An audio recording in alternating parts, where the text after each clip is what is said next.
তৃণমূলের গুন্ডারা ঢুকে কিভাবে পেটাচ্ছে।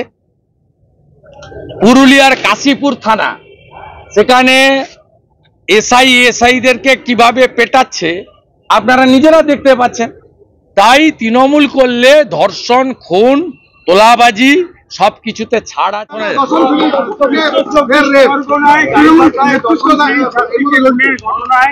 কোনটা? গাইঘাটা, আমডাঙ্গা, দুজনে তৃণমূল নেতার ভাইপো অভিযুক্ত অ্যারেস্ট হয়েছে। এটা তো নতুন কিছু নয়। এর আগে হাঁসখালিতে উপপ্রধানের ছেলে অ্যারেস্ট হয়ে জেলের ভিতরে আছে। তৃণমূলের পঞ্চায়েতের ছেলে কালিয়াগঞ্জে জেলে আছে, জাভেদ। এ নতুন কিছু নয়, এবং এরা এটা করছে তার জন্য দায়ী মমতা বন্দ্যোপাধ্যায়, তার সিস্টেম। তারা জানে যে মিডিয়াগুলো হইচই করে। আপনারা তো আর বকটুই করেন না, হাঁসখালি নিয়ে করেন না, মাটিগাড়া নিয়ে করেন না, ময়নাগুড়ি নিয়ে করেন না। কামদুনি তো হারিয়ে গেছে।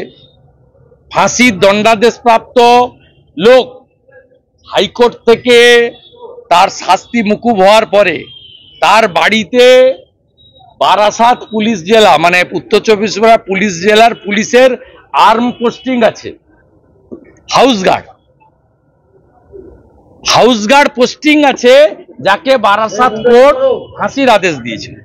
অতএব স্বাভাবিকভাবে তৃণমূল করলে সব ছাড়। আপনারা দেখছেন না কিভাবে আপনার বোয়ালি থানাতে বজবজে তৃণমূলের গুন্ডারা ঢুকে কিভাবে পেটাচ্ছে।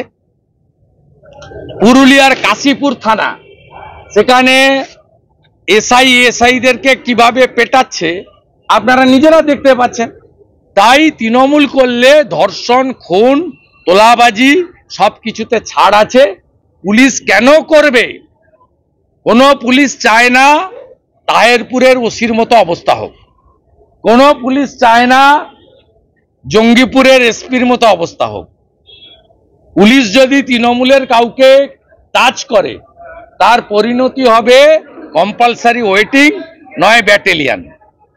কেন করতে যাবে? সাধারণ পুলিশ কর্মচারী যাকে কালিম্পংয়ে আছে পুরুলিয়ায় আনবে, যে পুরুলিয়াতে আছে তাকে কালচিনি পাঠিয়ে দেবে। কেন করতে যাবে তারা? আর যে রাজ্যের পুলিশ মন্ত্রী নিজে কালীঘাট থানায় গিয়ে আসামিদেরকে ছিনতাই করে আনে, সেই রাজ্যে তৃণমূল করলে ধর্ষকই হোক, খুনি হোক, তার সব ছাড় আছে। দাবি ত্যাগ। এই চ্যানেল কোনো প্রচার করে না। হিংসাত্মক, ক্ষতিকারক বা অবৈধ কার্যকলাপ এই চ্যানেল দ্বারা প্রদত্ত সমস্ত বিষয়বস্তু শুধুমাত্র একটি শিক্ষামূলক উদ্দেশ্যের জন্য। ধন্যবাদ। শুভেচ্ছা টিম আমার বাংলা নিউজ।